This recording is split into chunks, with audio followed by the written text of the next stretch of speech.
Muy buenas tardes, mis amigas y mis amigos de este su programa Careo. Una vez más con todos ustedes, don Osvaldo Santana. Don Lito Santana, ¿cómo estamos? Muy bien, un enorme placer de saludarte y saludar a nuestros amigos.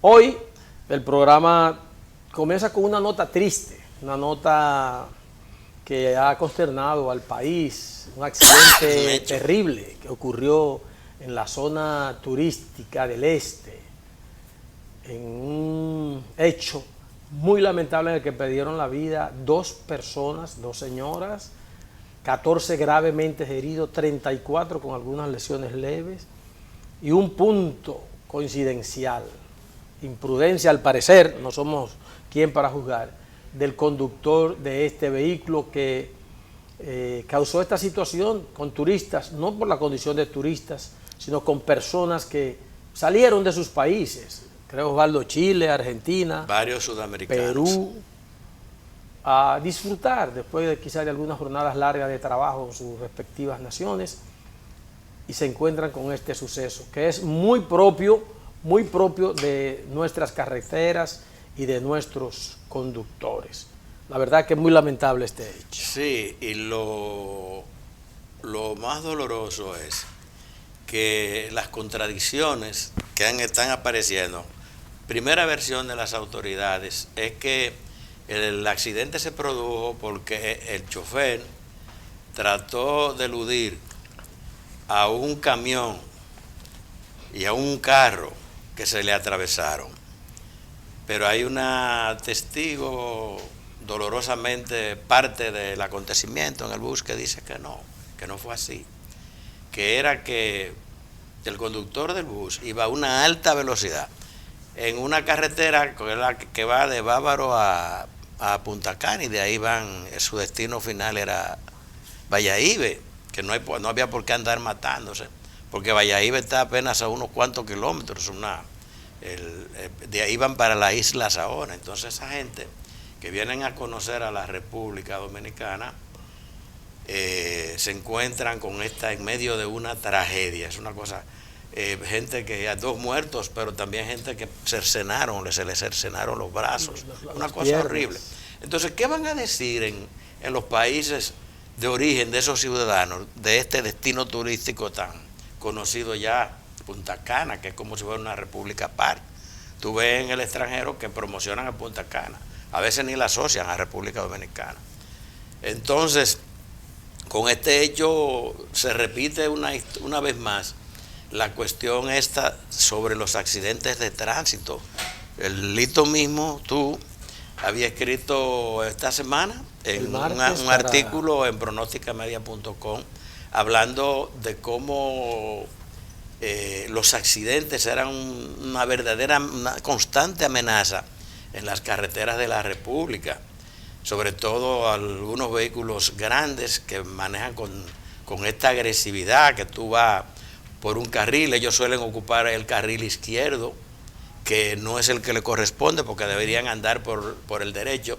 Las autoridades de tránsito, dígase los agentes de DGC, a veces en las carreteras no le advierten nada, no le dicen nada, no lo penalizan, porque ese tipo de vehículos parece que están libres, están exentos de cumplir con la ley. Entonces andan por el carril izquierdo, y si tú vas por el izquierdo, que es el que le corresponde a los vehículos livianos, y además para los que no están sujetos a pararse, que vamos pues presos por una carretera, y los que se dedican, digamos, que al concho, a transporte de personas que se paran, van por la derecha, y especialmente esos grandes vehículos, pero ellos ocupan, a veces se ponen hasta en paralelo.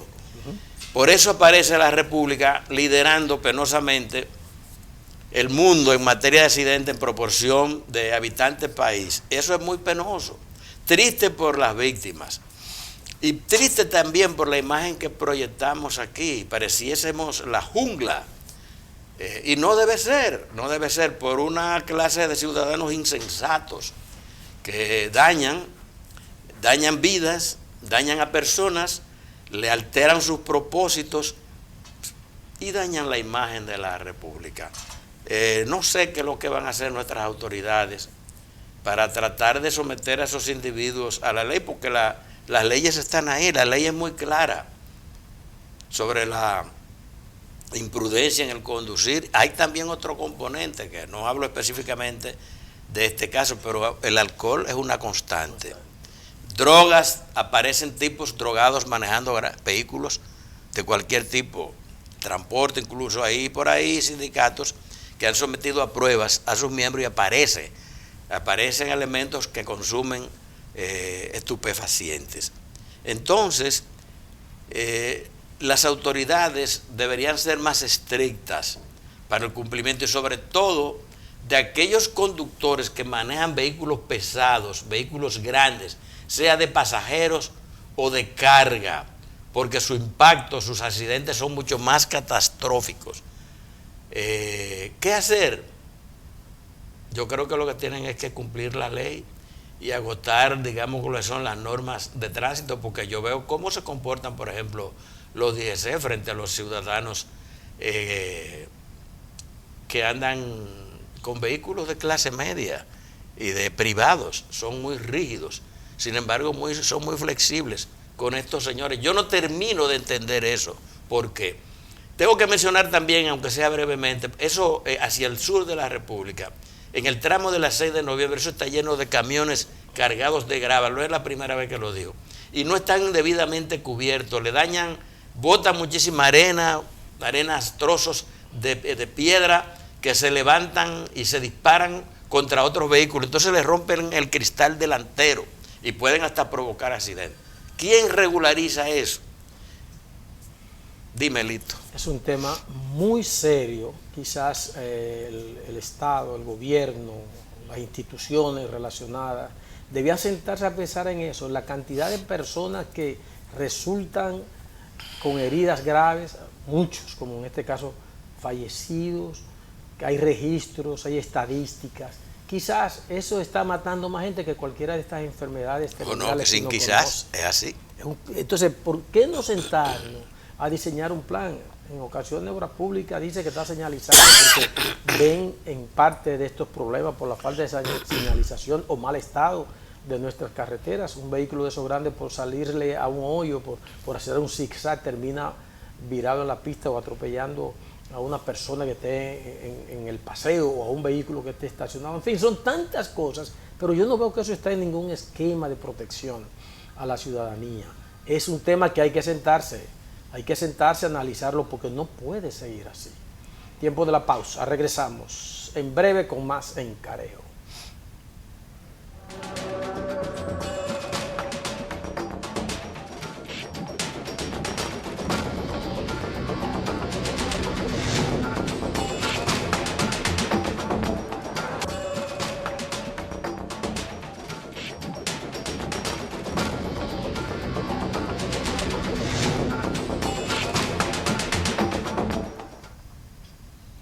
Muy bien, estamos de retorno con todos ustedes aquí en Careo. Necesariamente tenemos que poner en nuestra agenda una vez más Haití. Haití, no solamente por la situación que ellos viven, sino por las cosas que nos tocan y que podrían o están llegando desde allá. Esta semana fue clave, yo lo veo así, no por la cantidad de hechos delictuosos o de protesta. Ahora le están llamando, Osvaldo, que no son bandas, sino que son una especie de movimientos organizados, movimientos de las masas, reclamando algunas reivindicaciones que van desde la baja en los precios de los combustibles hasta otra más política, que es la renuncia del primer ministro.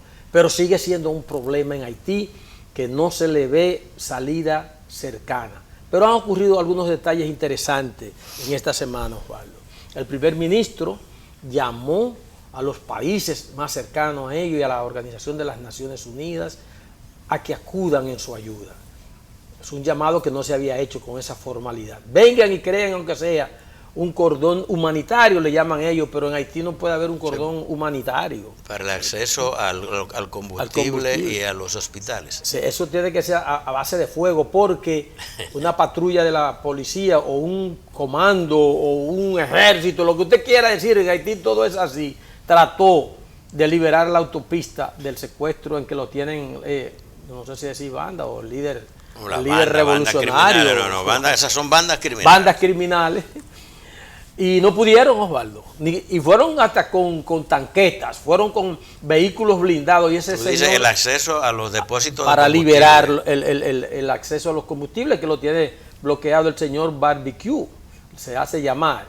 Y también otro elemento fue que en la OEA se llamó a los países miembros de esa organización a que comiencen a discutir el tema y a ver qué se puede hacer por Haití. Porque al parecer ellos dejaron que eso corra. Las Naciones Unidas, la OEA, Estados Unidos, Canadá y Francia. Siempre uno menciona Canadá y Francia por los vínculos históricos y de todas las especies que han tenido con ese país. Y naturalmente por Estados Unidos, que es como el dueño de todo esto. El interventor. Entonces, ahora podría ser que la cosa dé un giro, pero ya Haití ha estado en esta situación y ha sido socorrido por estas mismas instituciones y naciones que están pidiendo auxilio y no han podido. Han tenido que hacer la retirada y dejar a Haití en el mismo caos o en peor situación que la que lo han encontrado en anterioridad, Osvaldo. Una nota llamativa que creo que es significante. Yo recibí en pronosticamedia.com un documento de un grupo de organizaciones haitianas, una carta dirigida al secretario general de las Naciones Unidas, el señor Antonio Guterres, en el que formalmente le plantean una serie de aspectos que las Naciones Unidas no está considerando. Fíjate qué está pasando, según esa carta. Esa carta está suscrita por un paquete de organizaciones sociales, populares y políticas, porque la gente ve el desastre que hay en Haití, el desorden, el caos, y puede imaginar que allí no hay movimiento social, que no hay movimiento político organizado, que sí los hay. Y todo se remite al asunto de las bandas criminales, los Barbecue y compañía. Pero en Haití hay obviamente estructurado un movimiento político que se opone a esta presidencia, que ellos consideran que, a este primer ministro, que es un poder usurpado, que sustituyeron sin consultar a la población al asesinado presidente Moise, y que este hombre no está gobernando en función de lo que son los intereses de los haitianos. Entonces, la comunidad internacional, que solamente habla de las bandas, debería tratar de contactar a los diferentes actores haitianos y ver hasta dónde es posible que se establezca un diálogo. Porque yo estuve viendo videos de marchas, manifestaciones en Haití, son pacíficas. Esas que yo vi, por ejemplo, en Los Cayos. Pueden degenerar en violencia, que asalten un almacén de una agencia de colaboración internacional. Eso ocurre. Y están las bandas criminales, pero también, que es lo que quiero resaltar, hay un movimiento social y político que está planteando la salida del primer ministro como la base para, digamos, negociar un primer proceso de pacificación de Haití. Obviamente hay que liquidar, y en eso yo creo que tienen que coincidir esos sectores, esas bandas criminales. ¿Cómo hacerlo? Se dice, bueno, que venga la comunidad internacional, pero esa comunidad internacional cada vez más muestra que no le interesa ese asunto. Tuve la resolución de la Organización de Estados Americanos de esta semana, lo que dicen que se debe actuar, pero ninguno actúa. Creo que el presidente Biden dijo algo, pero nada concreto. Entonces hay que insistir en que los haitianos tienen que encontrar la vía del entendimiento, tienen que reunirse. Los actores que tienen responsabilidades políticas, que los hay, lo que componen lo que es el movimiento social y popular, tienen que llegar a un nivel de comunicación que en lo esencial permita que la vida se normalice.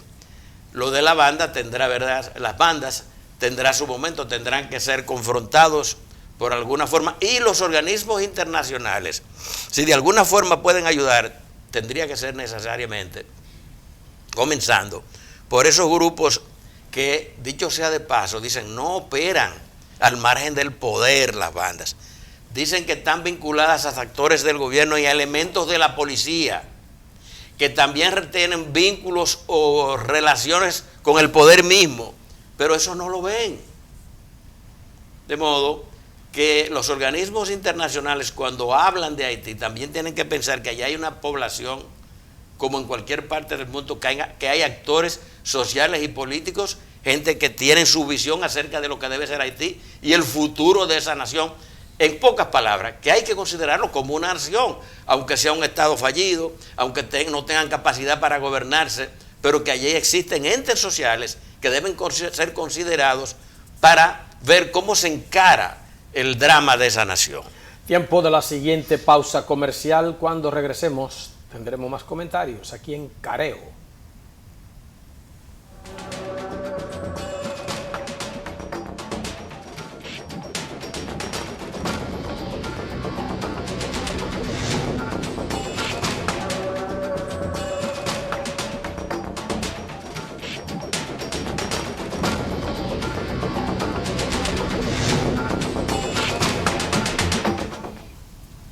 Muy bien, estamos con todos ustedes una vez más aquí en Careo.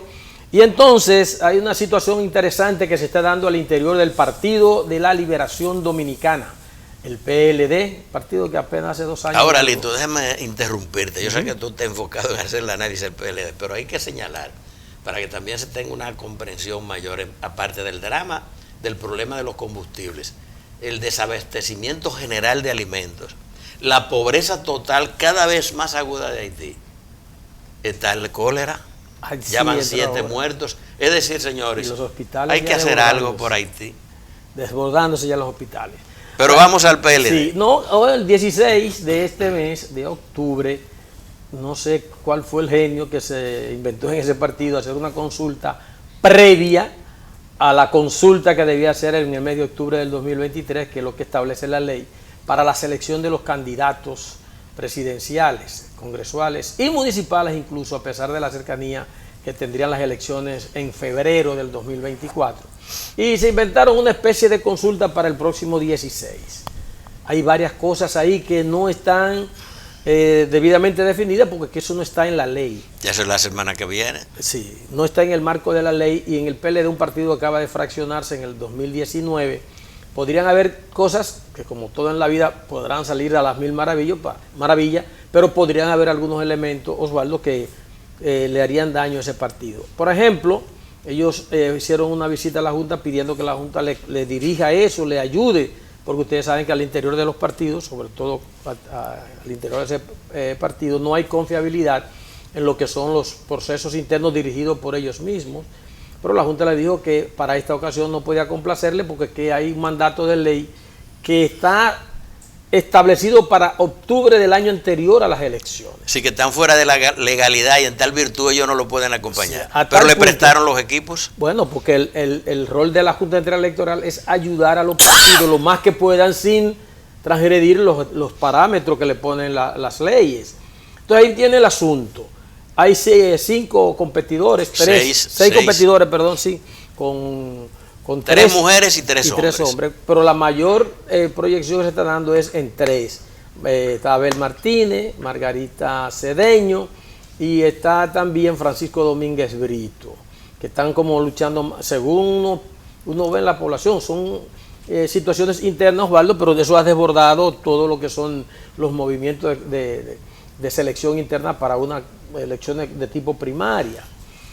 Y entonces, lo que se muestra en los medios puede favorecer a uno de los candidatos o una de las candidatas.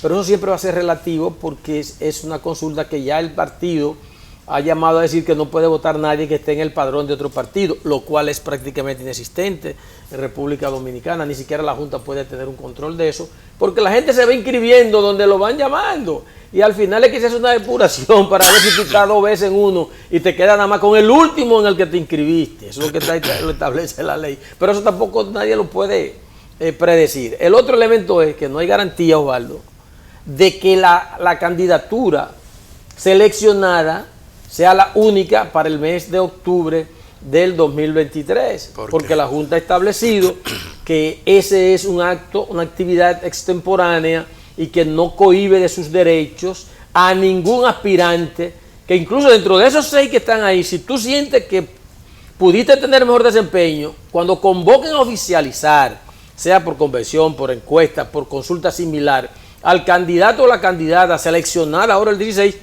tienen que hacer una actividad legal bajo el marco de lo que establece la ley. Oficializar los resultados. Exactamente, y tú tienes derecho a aspirar. No te excluye el que tú pierdas o quedes fuera en esta consulta que así mismo se llama, consulta. O sea, es un serio problema. Y lo otro es, Osvaldo, ya para no cansarle, la situación del presidente Medina, presidente de ese partido y expresidente de la República. Él dijo que iba a ser un árbitro, que no iba a estar con ninguna de las candidaturas, pero eso hay que verlo. Si él está cumpliendo con eso o si está haciendo sus esfuerzos por abajito. La gente trata de identificar cuáles son sus favoritos más cercanos y con quién se han identificado en la campaña pública, pero uno no sabe porque es un partido de él. Hasta que seleccionen a un candidato o una candidata, porque ya después que seleccionen, por ejemplo, a Abel y es el candidato a la presidencia, el poder de Danilo va a bajar un poco, o a Domínguez Brito, a quien sea, porque ya Danilo no puede ser jamás presidente de la República. Entonces, mientras existe el impedimento constitucional. Bueno, pero eso yo no puedo comprar quiniela pelada, yo tengo que esperar que salgan los números. En este país cambia la cosa de la noche a la mañana, uno no pero sabe. Es lo que digo, mientras bajo esta ley que no estamos. Y se habla de ciertas tratativas. Pero sigue tu análisis. Bueno, entonces, hay que ver cómo se va a manejar con esto, porque Abel, en su lucha interna anterior de Danilo contra Leonel, era un hombre de Leonel. No voy a decir que el primero, porque el primero era Leonel. En el 2019. Abel es de Abel. Bueno, ahora es de Abel, pero antes fue de Leonel y se la jugó en un mitin público en el que desafió a Danilo. Margarita también viene del litoral de Leonel, no solamente porque fue primera dama en 2 ocasiones, sino porque también participó de todos esos procesos de campaña para llevar a Danilo vía Leonel. Entonces, Domínguez Brito, ese sí yo te puedo decir que es de Domínguez Brito. Domínguez Brito, aunque siempre estuvo cercano a Danilo, también a Leonel, hizo su perfil de que él quería ser presidente. Hay una situación difícil en el PLD, Osvaldo. Yo no sé si me dará tiempo de decir algo que me dirán la gente de los controles, porque ya el tiempo de la pausa no sé si andará por ahí, o podré decir algo después de la pausa. ¿Qué le parece?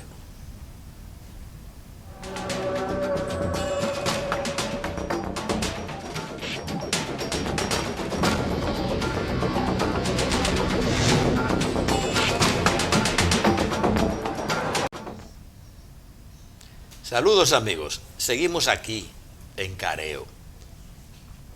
Yo tengo diferencias pronunciadas con el enfoque de mi hermano Lito acerca del evento que está montando el Partido de la Liberación Dominicana.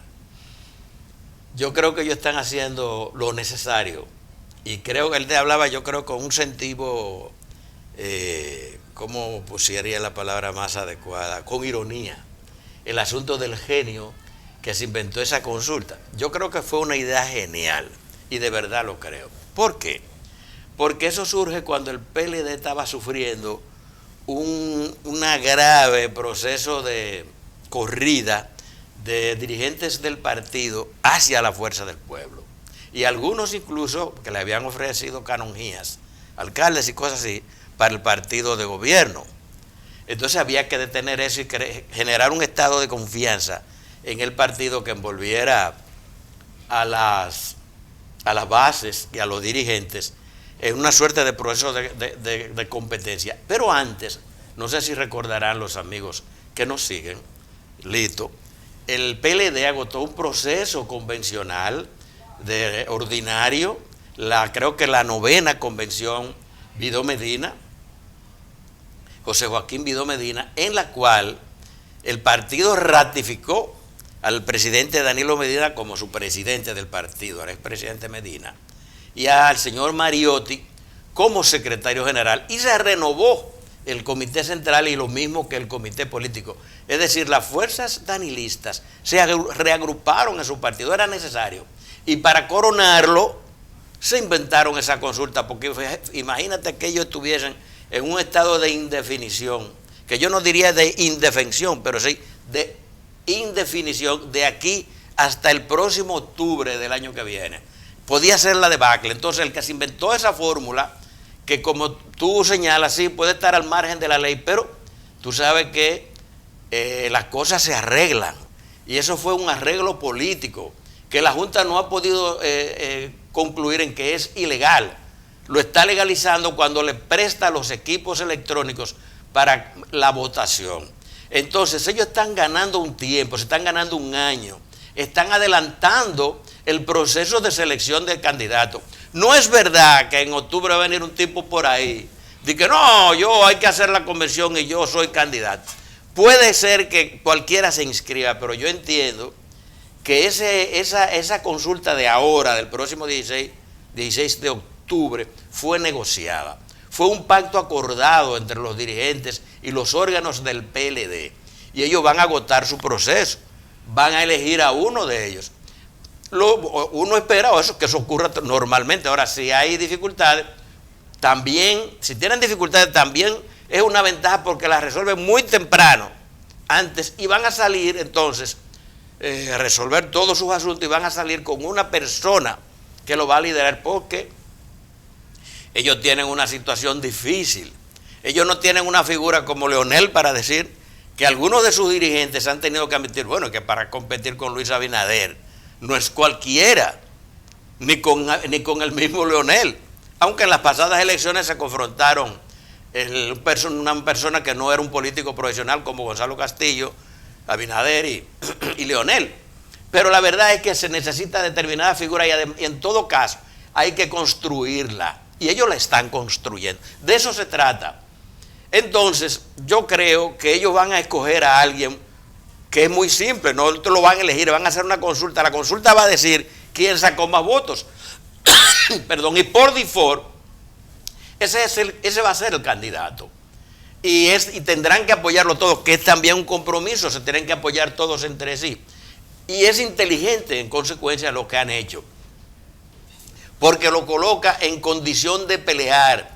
Detuvo la fuga esa, la corrida, el transfugismo que se produjo de los PLDistas derrotados y desacreditados. Resuelven el problema de toda la campaña anticorrupción. Lo único que yo veo peligroso en el camino de ellos es que se habla de que por abajo, como que hay un cierto entendimiento, que yo ni me atrevo a decir de qué género, con ciertas instancias. Y eso sí es un problema porque eso podría dar motivo para que algunos den de nuevo el salto. Por ejemplo, se habla de algunas concurrencias donde ha habido dirigentes que han hablado con mucha favorabilidad a, no quiero decir a quién, pero la gente no es tonta. Y se ha hablado también de algunas concesiones que se hicieron en el plano judicial y que eso tiene implicaciones. Pero, como quiera que sea, yo pienso que ya he cogido por la votación adecuada por mayoría un candidato, como tú decías, Elito, ya el expresidente pierde preeminencia, aunque siga siendo presidente de la organización, y la fuerza en el PLD debe moverse hacia el elegido, el ungido por la consulta, por decirlo de alguna manera. De modo que yo creo que fue una buena jugada de los PLDistas. Ahora habría que ver si va a ser exitosa. Ya esa es la prueba que tienen el próximo 16 de octubre. Muy bien, tiempo de la pausa. Cuando regresemos, más comentarios aquí en esta costumbre de cada sábado en Cinevisión, su programa Careo.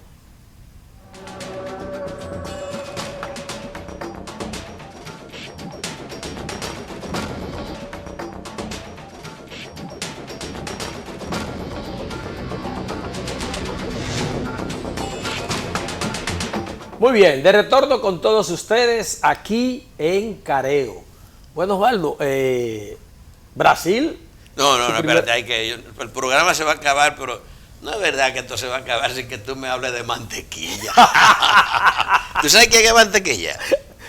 Bueno, hay de distintas marcas, no la voy a decir porque no voy a hacerle promoción a ningún producto que no está en Careo. Que eres comercial. Sí. Dime tú de mantequilla. No, pero si tú no sabes, mejor dejemos eso así. Es un tipo virtuoso, entre comillas, que se ha hospedado, sí, claro que sí. Se ha establecido, tú sabes, en Sabana Grande, Boyá, y dice que convierte los pesos como aquella figura que no debo mencionar, hacía con los panes o el vino. Yo no sé bajo qué ley del comercio o del mundo financiero, bajo qué fórmula es que esa persona en corto tiempo le duplica el dinero a la gente o le da ganancias exageradas. Yo no sé. Tampoco creo que puede ser obra de magia, de modo que el hecho de que las autoridades nacionales lo hayan llamado me parece muy correcto, porque ese caso pareciera repetirse a los famosos esos triangulares, las pirámides, las famosas pirámides que terminan siempre en lo mismo. No hay un solo caso que yo haya oído que haya triunfado. Sí, exitoso. Entonces, eso es un problema, de modo que la gente debe ser muy cauta con sus chelitos. Los primeros gozan, como dicen los tigres, sí, guisan, guisan, pero después hay problemas. Sí, yo no sé mucho de todas esas cosas que están diciendo la superintendencia del banco, la Dirección General de Impuestos Internos. Dejémosle eso a los expertos. Yo parto de un criterio. Pero hay que llamarlo para ver cómo es que no, yo estoy de acuerdo en eso, pero yo digo buscando la explicación. Yo parto de un criterio de que el único organismo autorizado de República Dominicana para emitir dinero, o sea, en papeleta o moneda, es el Banco Central. Sí. No hay forma de tú imprimir un dinero verdadero. Pero él no hace eso, lo que hace es que te lo multiplica. Pero lo que te digo, pero ¿de dónde se lo saca? O sea, lo que está haciendo correctamente la superintendencia del banco, ¿dónde está? Y ahí está el problema. Pero él va a explicar, ya lo llamaron el pasado jueves, él visitó la DGI, ya esa es la parte impositiva. Pero también la Procuraduría lo ha citado, y lo ha citado la superintendencia, ha dicho que hay que ver, porque eso no encuadra ni cuadra. Pero vamos a lo que tú hablabas de Brasil, se nos va el tiempo. Pero Mantequilla es un fenómeno. Un fenómeno. Y había que hay muchos memes, sean son de broma. Pero me gustó uno de que Cristóbal Colón estaba demasiado bravo. Le dije, ¿por qué? Porque Mantequilla me ha ganado la cantidad de indios que yo encontré en Dominicana.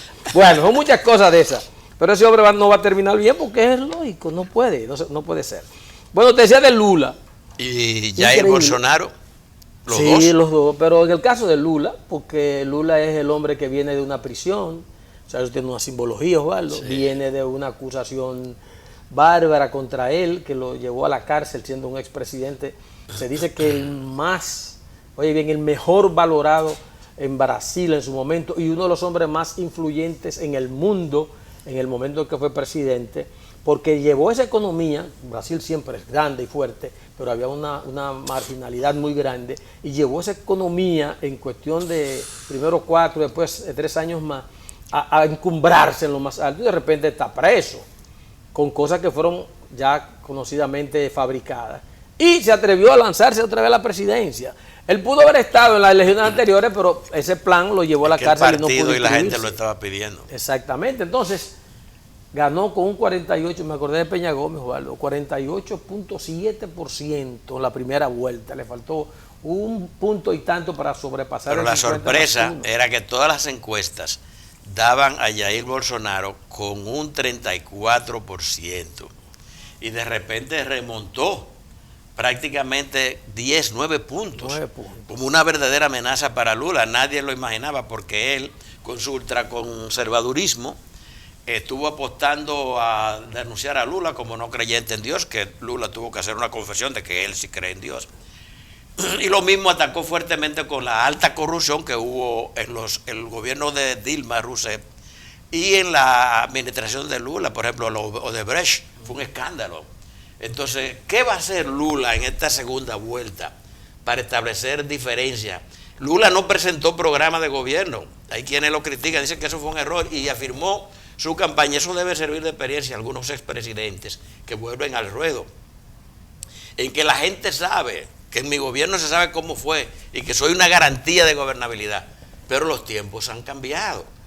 Y ahora se plantea de que para la segunda vuelta Lula va a tener que hacer su programa de gobierno, tiene que definir claramente su política anticorrupción y tiene que presentar proyectos y propuestas para ayudar a Brasil a salir de la crisis. No basta con la cuestión de la preservación de todo lo que es la región, ¿verdad? Esa que es un patrimonio de la humanidad para el equilibrio del medio ambiente, toda la selva amazónica.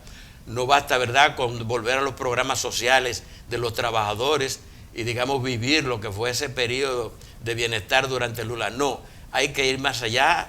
El pasado malo de Lula tiene que ser superado y tiene que generar confianza. Cometieron muchos errores los PTDistas, se llaman. Sí. y ahora va a una nueva fase. Sería una pena que él con su historia perdiera, pero Yair es una amenaza porque pese a su conservadurismo ha mantenido un discurso propio.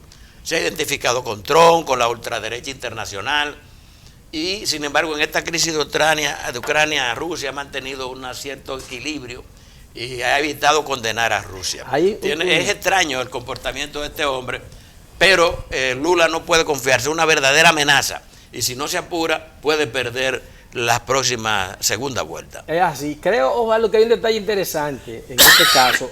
Los dos candidatos que quedaron por debajo de Lula y de Bolsonaro, una es de centro derecha. Eso es un buen dato. Y sí, anunció su respaldo a Lula. Y esa, 4%. 4%. Y le dijo que lo iba a apoyar, porque ella fue una gran crítica de Lula, no solamente de la gestión de gobierno de Lula, sino de su estilo de campaña, que no tenía programa. Le dijo, mira, te vamos a apoyar, pero tienes que meter esto. Y le hizo una serie de señalizaciones que si él lo asume, le dan mucha fuerza a su candidatura para alcanzar esos votos que le faltan ya en segunda vuelta. Y también la socialdemocracia brasileña le brindó que quedó en cuarto lugar, sí, con un 3%. Es decir, que él está sumando, si se mantienen esos números, y es lo que ellos siempre aspiran, de 48 puntos y algo por ciento, más 4 de esta señora, más 3 del señor, el señor Ciro, apellido Ciro, que es del Ciro Gómez. Partido, Ciro Gómez, de un partido de centro izquierda, que ahí va el caso. Lo apoya la centro derecha, que esta señora, la centro izquierda, y la centro izquierda. Y también el partido socialdemócrata. Se está quedando entonces Jair Bolsonaro sin aliados extra en esta segunda vuelta. A mí particularmente me simpatiza Lula con todo lo que ha planteado Osvaldo, que es una cosa que nosotros en su momento también le hemos destacado, fueron errores graves. Lula hasta vino aquí en aquella ocasión con los días de Brexit y todas esas situaciones. Pero frente a este hombre, que todo el mundo claro, es una cosa del otro mundo. Pero el pasado no debe repetirse. Esa corrupción rampante, esos robos y estafas de Odebrecht a nivel internacional, no puede ser. Sí, Brasil, que es un gran país, tiene que competir, pero tiene que ser por la vía lícita. Lula, en un nuevo gobierno, no debe permitir que eso ocurra. Así es. Regresamos entonces el próximo sábado, a la 1:00 de la tarde, aquí en Cinevisión. Osvaldo Santana. Don Lito. Siempre es agradable tenerle, aunque le damos su vacacioncita de cuando en vez. Hasta la próxima, mis amigas y mis amigos.